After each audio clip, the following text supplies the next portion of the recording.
Okay, 1:10 చదువుతామా? ఈ సంకల్పమును బట్టి ఆయన పరలోకమందును ఉన్నవే గాని భూమి మీద గాని సమస్తము క్రీస్తునందు ఏకంగా సమకూడించి తనలో తాను నిర్ణయించుకొనెను. ప్రభువారు చెప్పిన మాటలు. ఈ మాట నేను మొన్న చెప్పాను, మరి మీరు ఎంతమంది గుర్తుందో. ఎక్కడ? ఆన్లైన్. ఇప్పుడు మనం ఏం చేయాలంట?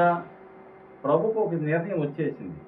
పరలోకం నుండి తీసుకొచ్చి భూమి మీద పెట్టేశాడు. ఇప్పుడు భూమి మీద ఉన్నదాన్ని ఎక్కడ పట్టుకెళ్తాడు? పరలోకం పట్టుకెళ్ళిపోతాడు. మనం కూడా చేస్తాం. పనికి వెళ్తాం, డబ్బులు తెచ్చుకుంటాం, తింటాం, మరలా ఎక్కడికి వెళ్తాం? ఉద్యోగానికి వెళ్ళినదే, వ్యాపారానికి వెళ్ళినదే, వ్యవసాయానికి వెళ్ళినా అదే అదే కదా ప్రాసెస్ అంతా ఒకటే. ఇప్పుడు ఈ సమకూర్చే పనిలో మనం ఉన్నామా లేదనేది ఇంపార్టెంట్. అర్థమైందా? యేసు ప్రభువు ఒక మాట చెప్పాడు చూడండి, 10:12 మత్తయి సువార్త 10:12. మత్తయి సువార్త 10:12.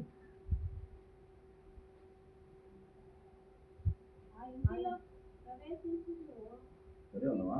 12:10 చదువుకొని 12:29. ఒకడు మొదట బలవంతుని బంధింపని ఎడల ఎలాగు ఆ బలవంతుని ఇంట్లో చొచ్చి అతని సామాగ్రిని దోచుకొనగలడు. అట్లు బంధించిన వాని ఇల్లు దోచుకుని నా పక్షమున నుండని వాడు ఏంటంట? మనం ఎవరి పక్షంగా ఉండాలి? విరోధం గురించి చెప్పాలంటే బైబిల్ ఏమందంటే, ఆయనకు విరోధంగా రూపించబడిన ఏ ఆయుధము. చాలాసార్లు చెప్పారు, ప్రతి గుళ్ళో ఏముంటాయి? ఆయుధాలు. ఆయుధాలు లేని ఏ గుడి ఉండదు. మీరు ఒకసారి గుడి చూడండి. ఒక్కొక్క దేవత దగ్గర ఒక ఆయుధం, ఒక్కొక్క దేవుడి దగ్గర ఒక్కొక్క ఆయుధం. ప్రభు ఒక మాట, మీకు విరుద్ధంగా ఏ ఆయుధమును. ఆయుధాలు వస్తాయి మన మీద. ఆయుధాల రూపంలో సాతాను మనల్ని ప్రభు అంటున్నాడు ఏంటంటే, నా పక్షమున నుండని వాడు నాకు విరోధి, వానితో కలిసి సమకూర్చుని వాడు చెదరగొట్టువాడు.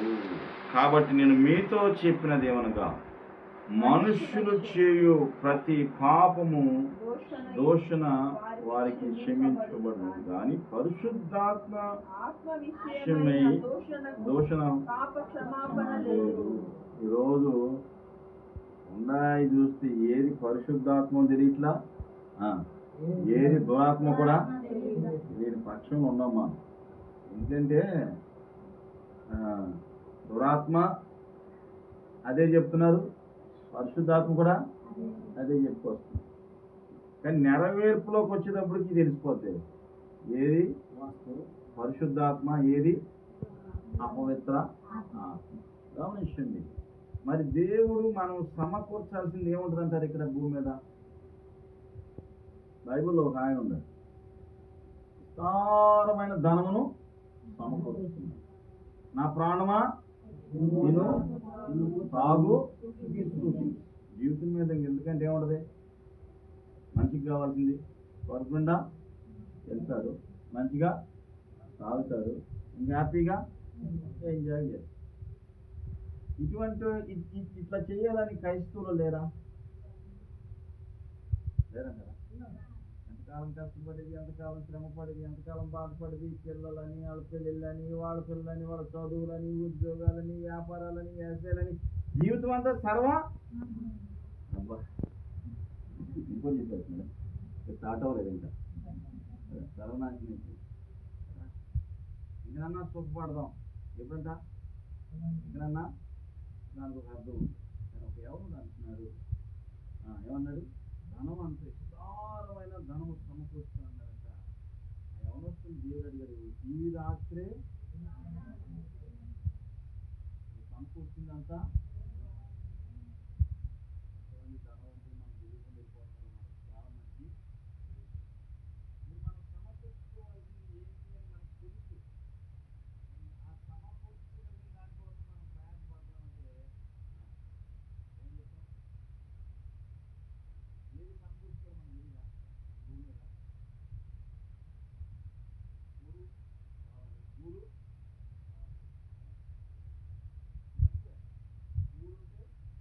గూడు అన్నీ వస్తాయి. గూడే ఇంపార్టెంట్. మనకి ఏం కావాలి? గూడు, తినడానికి ఆహారము, ఉండడానికి నివాసం. ఓకే, మంచిది. మరి పరలోకం వెళ్ళటానికి మనం కట్టిన ఇల్లు అయితే రాదు. మనం కాపాడుకుని సరిపోతాం. ఎట్లా అంటారు దానికి మార్గం? సమకూర్చడం అంటే కలుపుకోవటం. ఓకే, మంచిది. సమకూర్చడం అంటే ఏంటి? మనం చెప్పినంత ఈజీగా కలుపుకోవటం.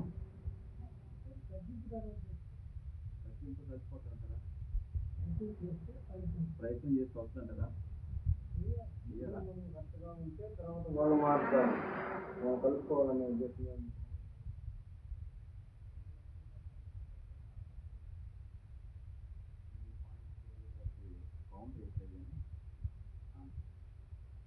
భూమి మీద మనుషులు కష్టం ఉండగలుగుతారు.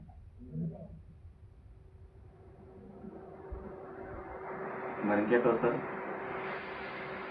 మనం చాలా అన్నిట్లో పర్ఫెక్ట్గా ఉంటాం. అన్నిట్లో ఏదో ఒక విషయం ఏమవుతాం?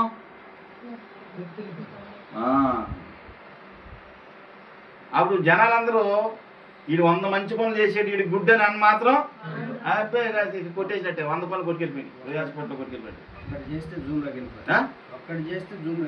ఒక్కడు చేస్తాడు చూడు పొరపాటు, ఆడు పలానాడు, మనకి ఆడి గురించి ఎందుకులే. అప్పుడు దాకా భార్య, పిల్లలు, కుటుంబం, సంసారము అన్నీ కష్టపడినోడు జీవితాంతం. ఇది మనుషులు చేసేది. ఇదే పద్ధతి దేవుడు చేస్తారా? చేయలేడు కూడా. నేనేమన్నంటే మనల్ని మనం కాపాడుకోవటం మన చేతిలో కూడా అబ్బాయి నాకు తెలిసి లేదు. ఈ మాట ఇవ్వమంటాడు, నేను చేతులు కడుక్కొని పరిశుద్ధునైనట వ్యర్థం. ఎంతసేపు కడుక్కుంటాం చేతులు? ఏ రోజు ఉండగలుగుతాం మనం పరిశుద్ధంగా? అది అయ్యే పని కాదు. చెప్పడానికి బాగుంటాయి. పరిశుద్ధంగా ఉండాలి, పరిశుద్ధ బ్రహ్మాండంగా చెప్పవచ్చు. ఉంటారా? దంచి బల్ల ఎరిగిపోతే చెప్పవచ్చు. ఉంటారా? చాలామంది సేవకులు అన్నా ఏం ఆలోచన రాకుండా ఉండగలుగుతారు. ఎందుకు తమ్ముడు అన్నీ మాట్లాడుకుంటాం. పర్సనల్ అన్నీ వదిలే శక్తిలో దేవుడికి వదిలేసాం. మన పాపలో అని దేవుడు ఎప్పుడు సర్టిఫికెట్ ఇచ్చారు తమ్ముడు. మనం ఎవరుంటా? పాపులు. అందుకని పౌలు గారు దాన్ని మించి పాపులందరిలో మాట్లాడు చెప్పండి మీరు. పాపులందరిలో ప్రధాన పాపినైన నా యందు కనికరించి. పరిశుద్ధులైన పౌలని మనోళ్ళు అంటారు. ఆ పౌలు ఏమని చెప్పుకున్నాడు? మీరు అందరూ పాపులైతే నేను దాంట్లో మరి మనం ఎక్కడ ఉన్నాం? ఒకటే. అందుకని ప్రభు అంటాడు, మనుష్యులు ఆకర్షిస్తే మనుషులు తండ్రి ఆకర్షించింది ఎవడో కుమారు దగ్గరికి. ఇప్పుడు మనం చేయాల్సింది ఏంటి తెలుసా? మనం ఏదన్నా చేయాలంటే డైరెక్ట్గా దేవుడితో ఈ ఊర్లో ఉండేవాళ్ళ పేర్లు, మహారాష్ట్ర వాళ్ళు ఉండారు, ఇంకా దాంట్లో వాళ్ళు ఉండారు, ఇంకా అలాగే ఉంది, అలవాళ్ళు ఉండారు, ఇంకా చెప్పున్నామని నేనే చెప్పాలా? ఎందు వాళ్ళు ఉండారు, దత్తం వాళ్ళు ఉండారు, దానం వాళ్ళు ఉండారు, తూకులు వాళ్ళు ఉండారు, ఎల్లంటి వాళ్ళు ఉండారు, ఏలూరు వాళ్ళు ఉండారు, ఇంకా చిత్తూరు ఉన్నారా? చిత్తేరు ఒక్కరి దాంట్లో సర్పంచ్ అవుతాక ఒక్కడే సార్. బైబిల్లో మాట ఉంది, వాడిలో ఒంటరి అయిన వాడు 10,100. నేను అనేది వీళ్ళందరి కోసం మనం ఏం చేయాలి? నాకు మొన్న ఒక ఆయన 2 గంటలు ఫోన్ చేసి చెప్పినప్పుడు చెప్పుకొచ్చాడు. అందుకని ఇన్ని పేర్లు చెప్పాను. నాకు తెలవదు, లేకపోతే నీ ఊరి పేరు. హల్లెలూయ. కాబట్టి మన గ్రామం మారాలని మనం ప్రార్థన చేయడం తప్పుందా? మనకు నమ్మకం, తాగిపోతారు ఆడేమాతాడు. ఫస్ట్ స్టాంప్ అది వేస్తాం, ఎంఆర్ఓ స్టాంప్ వేసి సంతకం పెట్టేసి ఆ తర్వాత ప్రభు వాడు మార్చలేనట. నాకు తెలుసు అయ్యారు స్టాంప్ వేసి సంతకం పెట్టేసి ఇంట్లో పెట్టేస్తాం, తీసుకొచ్చి ప్రార్థన చేస్తుంటాం. నాకు అదే అర్థం కాదు. స్టాంప్ వేసేది మనమే. నేనేమంటే దేవుడు కదా మార్చేది. ఇప్పుడు మనం మార్చాలంటే మనమే మారిపోతామా? అట్లా మారిపోతే ఎట్టబడితే అట్లా వెళ్ళిపోవచ్చు కదా లోకం. కాబట్టి ఇక్కడ గమనించండి, సమకూర్చాలంటే మనం చేయాల్సిందల్లా ఒకటే, ఏంటి? ప్రార్థన. ఏంటి? నేను పొద్దున్నే ట్రైన్లో వస్తుంటే జాషువా డానియల్ గారు, నెల్లూరు, ఆ నాన్న పేరు వచ్చి దానియల్ గారు, కాకినాడ వాళ్ళు, నెల్లూరు వచ్చారు. జయపాల్ గారిని అప్పుడే 10th అయిన తర్వాత నేను డిగ్రీ చేసి అప్పుడు వస్తాను ట్రైనింగ్ అన్నాడంట. వాళ్ళ నాన్న అన్నాడు, నా పెద్ద కొడుకు సేవ చేస్తే బాగుండేది అన్నప్పుడు, సరేలే వస్తాడులే అన్నాడంట. జాషువా డానియల్ గారు ఏంటంటే, ఎప్పుడు వస్తావు అన్నాడంట. నేను BA చదివేసి వస్తానే అన్నాడు. BA చదివేసి వస్తాను, BA చదివేదాకా ఎవరికి గ్యారంటీ అన్నాడంట. లేదు, BA MA చేస్తే నాకు గౌరవం ఉంటుంది, లేకపోతే గౌరవం ఉండదు అన్నాడు. జయపాల్ గారు, చెన్నై. అట్లయితే అది కుదరదు, రేపే బయలుదేరి వచ్చే చెన్నై అన్నాడు. సర్కార్ ఎక్స్ప్రెస్ అప్పుడే వేసారంట కొత్తగా. నేను చెప్పేది 60 సంవత్సరాల క్రితం. అప్పుడే ట్రైన్ ఎక్కి వెళ్ళిపోతే అందులో తెలుగు వాళ్ళు లేరంట పెద్దగా. ఇంటికి వచ్చిన 2-3 పాటలు పాడుకున్నాడు. వెళ్ళేటప్పుడు దేవుడు అన్నాడంటే, నిన్ను నీ పిల్లలు నేను ఆశీర్వదిస్తాను అని.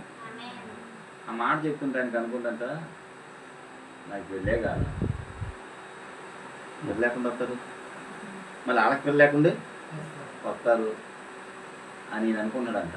ఇదన్నా సెట్ అయ్యేదన్నా సంబంధం ఉన్న వాక్యం. ఆయన ఏం చెప్తున్నాడు? నిన్ను నీ పిల్లల్ని నేను ఆశీర్వదిస్తానని చెప్తున్నాడు. నీకు పెళ్ళే కాదా? అప్పుడు ఏం చేయనా? ఏంది ప్రభా, నువ్వు ఇచ్చే వాగ్దానికి నాకు చెప్పే సాక్ష్యం ఉందా? 60 సంవత్సరాల క్రితం, ఇప్పుడు అయింది 72, 12 అంతే, 10th అయింది, వెళ్ళిపోయాడు. ఇప్పుడు ఆయన పిల్లలు ఎక్కడుండారు? సేవకులే, మామూలు సేవకులా? వాళ్ళ మనవులు కూడా సేవ చేసేటట్టు పాటలు పాడుతున్నారు. ఇది వండర్. చెప్పేది మీ ఎప్పుడు చెప్పాడు వాగ్దానం? ఇది 60 సంవత్సరాలు అయిపోయింది. ఎప్పుడు నెరవేరింది? దేవుడు ఇప్పుడు వాగ్దానం చెప్పాడు, మనకి ఎప్పుడు నెరవేరాలి? తెల్లారికల్లా నెరవేరే అవసరంలా, వెళ్ళే లోపల నెరవేరిపోతే బాగుండండి. అయ్యే పనినా? అబ్రహాంతో అన్నాడు, అబ్రహమా నీకు వారసుని ఇస్తానంటే వెళ్ళేదాన్ని ఇచ్చేసాడా? 25 సంవత్సరాలు పట్టింది. అయిందా? ఆయన పొద్దున్న సాక్షి చెప్పి, నేను అప్పుడు నమ్మలా, ఇప్పుడు నమ్మకపోయినా చూస్తున్నాను అన్నాడు. అప్పుడు నమ్మలా, ఇప్పుడు నేనేం చేస్తున్నా అంటే, దేవుడు వాగ్దానం చేసినప్పుడు ఏం చేస్తాడు? నువ్వు నమ్మినా నమ్మపోయినా అది జరిగిపోతుంది. గమనించండి, దేవుడు బిడ్డల ప్రార్థనకుండా ఆయన ప్రార్థన చేస్తున్నంట. జాషువా డానియల్ గారు సోత్పురం అక్కడ ఉంటుందంట బీచ్. ఆ బీచ్లో ప్రార్థన చేస్తుంటేనంట చేసి మర్చిపోయాడంట. మర్చిపోవడం అంటే ఏంటి? పొద్దుకుపోయిందంట. ఆ బీచ్లోకి ఏమొచ్చేసిందంట, ఆ పక్కన గవర్నమెంట్ హాస్పిటల్ ఉంటే చచ్చిపోయిన సేవలు వేస్తారంట. ఆ సేవలు తినడానికి కుక్కలు ఒక ఫ్యామిలీగా ఉంటాయంట, ఒక 50 నక్కలు. అవి వచ్చి చుట్టూ వచ్చి కూ అని అడుగుతున్నాయి. ఆయన పొద్దుకూరిపోయింది కూడా ప్రార్థన చేస్తుంది. కుక్కలు వచ్చింది, నక్కలు వచ్చింది. ఈయనకి భయం వేసి ఒకేసారి ఉడుకుపడి అట్లా తోలుతుంటే అవి మీదకి వస్తున్నాయి. అండ్ దానివల్ల నీకు నేను చెప్పాను, లైక్ వాళ్ళు తోలమని. నీ పాటికి నువ్వేం చెయ్యి? ఎవరు తోలమని నిన్ను ఎల్లు మోకలేదు ప్రార్థన చేయండి. వస్తుందా సీమన్ ప్రార్థన?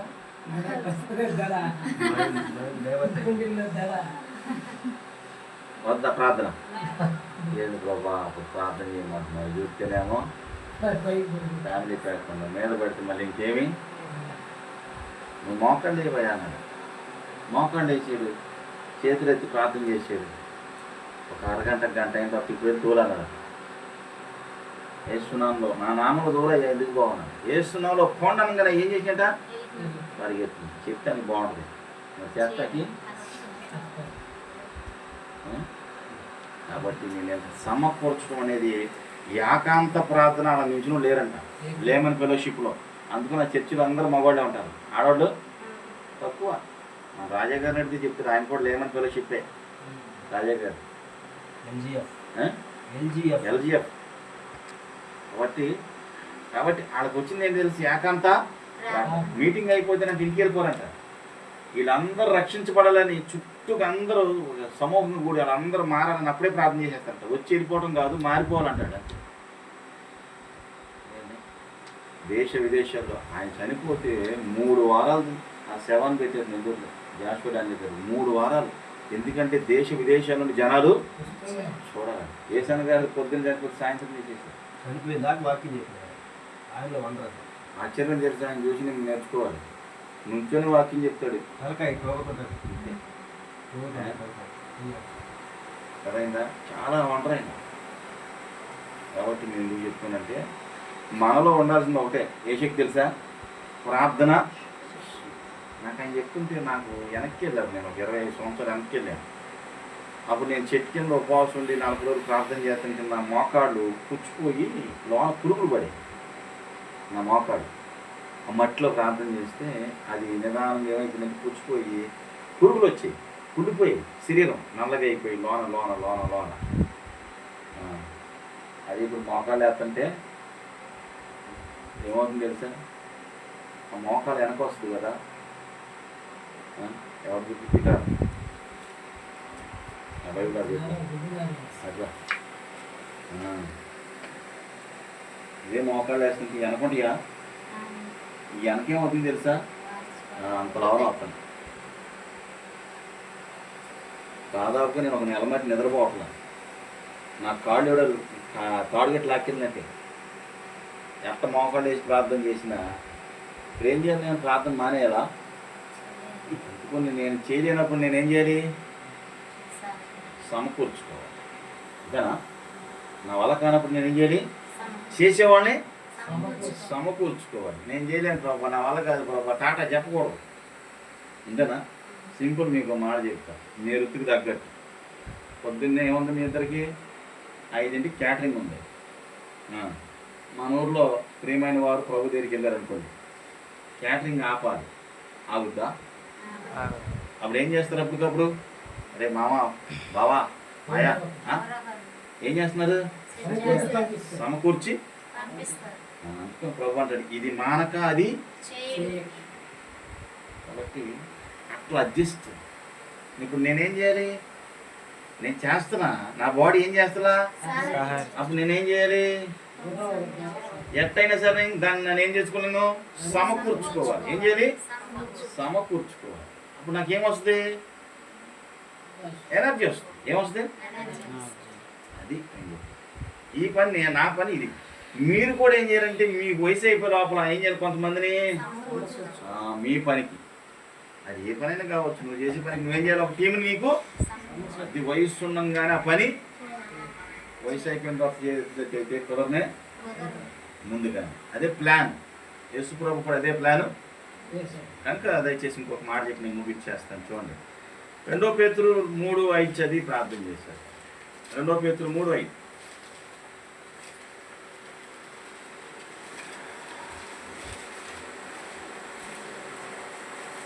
మనం ఎవరిని సమకూర్చాలన్నా ముందు వాళ్ళ కోసం చేయాల్సింది పూర్వం నుండి ఆకాశం ఉండిననియు నీళ్ళలో నుండి నీళ్ల వలన సమకూర్చబడిన భూమియు దేవుని వాక్యము వలన కలిగిననియు వారు బుద్ధి పూర్వకముగా మరుతురు.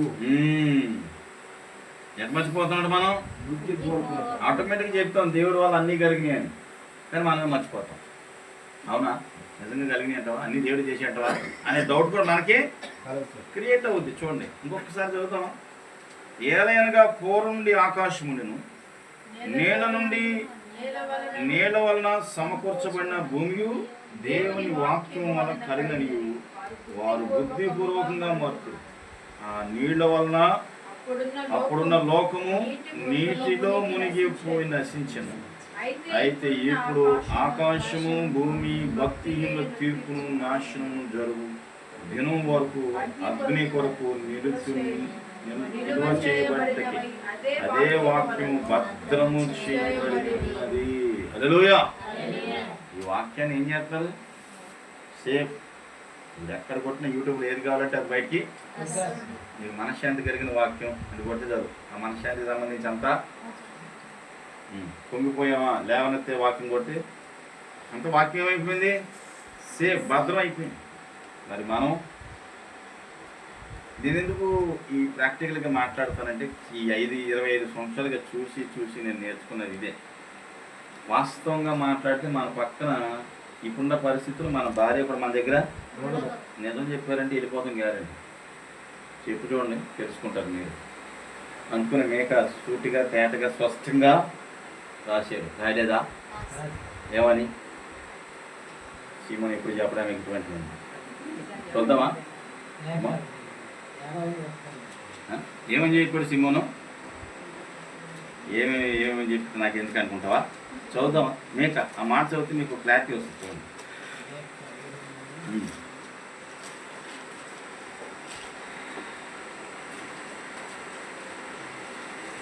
ఏమంటారంటే నీ పక్కలో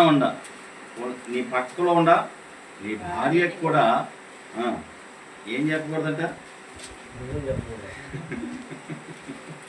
నిజమే ఉంది బైబిల్లో. నేను అనుకున్నా మరి భార్యకి నిజం చెప్పదు ఇంకెవరు చెప్తాం? లాగుతారా? అంటే నువ్వు చెప్పవు. అయితే నువ్వు చెప్పకూడదు అనుకుంటావు కానీ వాళ్ళు లాగుతారా? అప్పుడు చెప్పేస్తావు.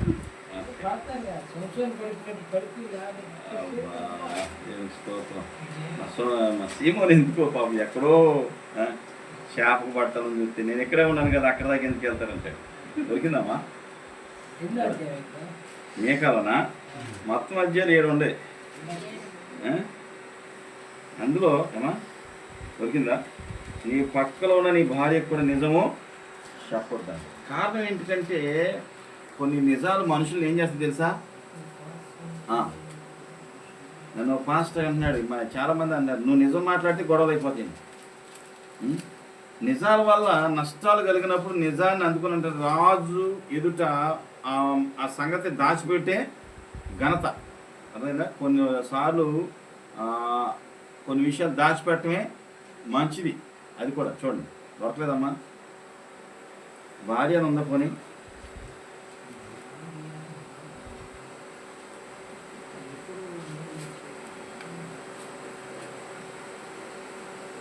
నాకు 4-5 బైబుల్ అయిపోయాయి అనుకోండి. నేను ఇంకా క్షుణ్ణంగా చూసుకుంటూ వస్తున్నా.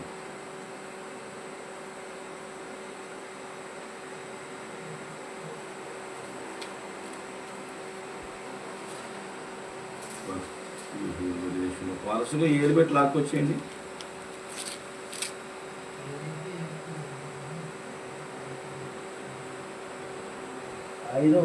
ఏడు ఐదులో ఉన్నాయి.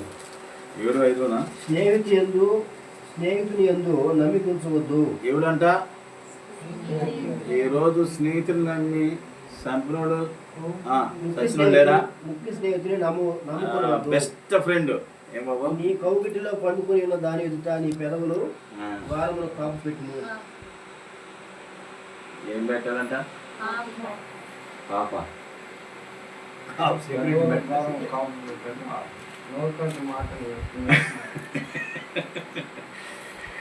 సీక్రెట్స్ అన్ని ఎక్కడ వెళ్ళిపోతే? ఇంకో విషయం తెలుసా? మనం ఇంట్లో చెప్పిన విషయాలు ఎక్కడ చెప్పేస్తాం? ఇది మన భాషలోనే మాట్లాడదు. ఆ విషయం వాళ్ళు చెప్పేదాకా కూడా తెలియదు మనం చెప్పామని. ఎందుకంటే మనం ఏం చెప్పాం చెప్పి ఈ టాలెంట్ ఒకటి ఉంది మనకి కదా.